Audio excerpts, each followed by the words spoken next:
Hi, I'm Kelly.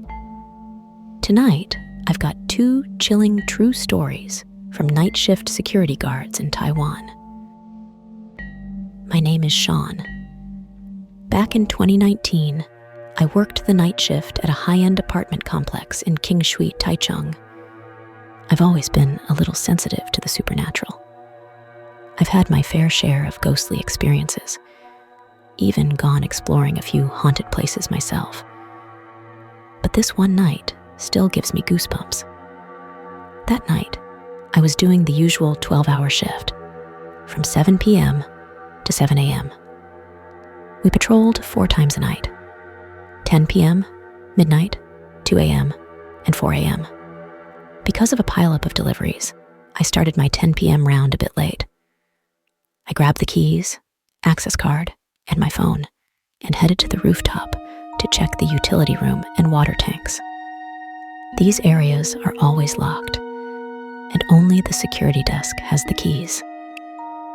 Normally, we'd turn on the power first so the lights work, but I was used to just using my phone flashlight.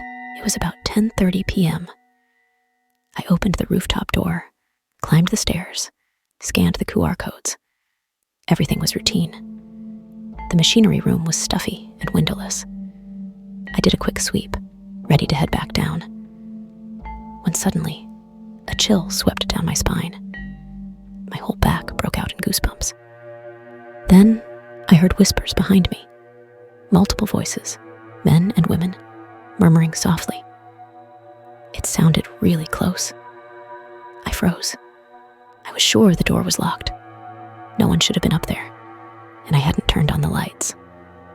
My coworker had gone home hours ago. Was I hearing things? I turned around, shining my flashlight. No one. But I swear, I felt 2 shadowy figures dart to the sides, like they were hiding after being caught. Trying to stay calm, I slowly locked the door and went back down to the lobby.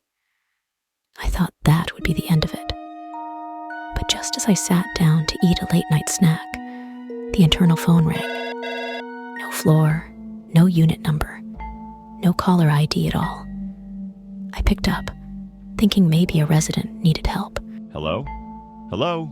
No answer, just static. I hung up, but it rang again.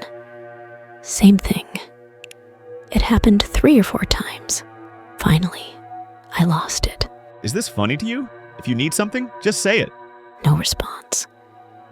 But after that, the calls stopped. The midnight patrol was normal. Nothing unusual. But after I returned, my stomach started acting up. So I used the small bathroom in the control room instead of the public restroom. I left one walkie-talkie at the desk and took the other with me. It was 12:40 a.m. Halfway through, I heard something from the walkie. Someone pressing the talk button, but saying nothing. Just a constant crackling. I replied. What is it? Hold on, I'm in the restroom. Still no response. Just the static sound, again and again. I told myself I'd check the surveillance footage once I was done. But I never got the chance. Because somehow, I fell asleep in the bathroom. And I woke up to a voice whispering in my ear. "Hey, are you sleeping?" It repeated 3 times, each louder than the last, until the final one screamed right into my ear. I shot awake. It was 2 a.m. I'd missed my patrol.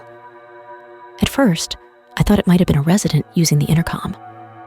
But the sound wasn't electronic. It was a real voice right by my ear.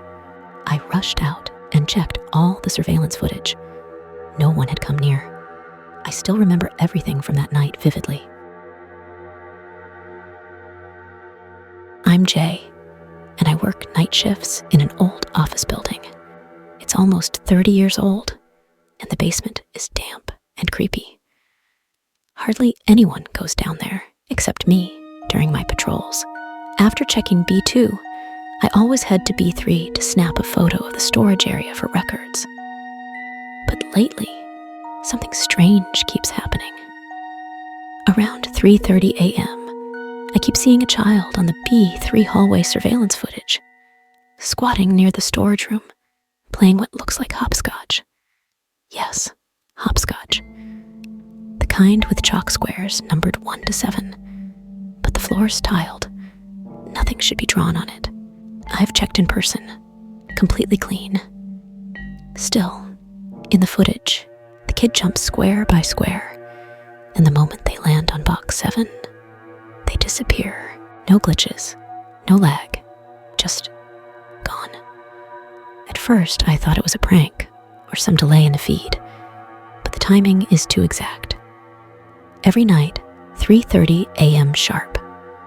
One night, I decided to go see for myself. With my flashlight in hand, I headed down to B3.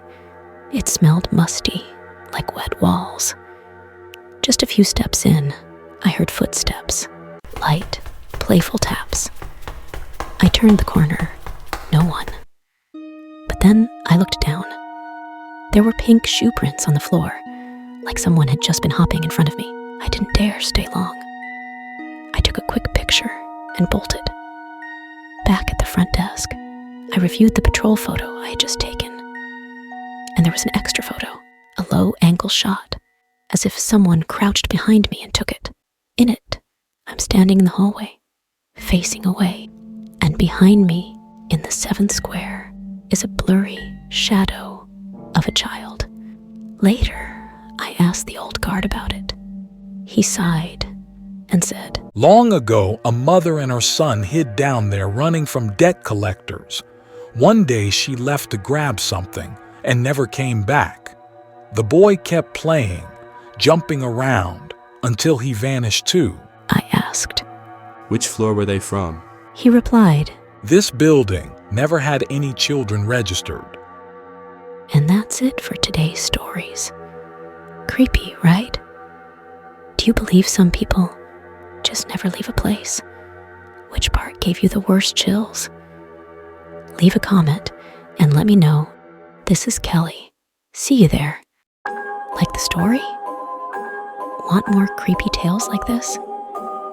Hit like, subscribe, and share. It really helps the channel grow.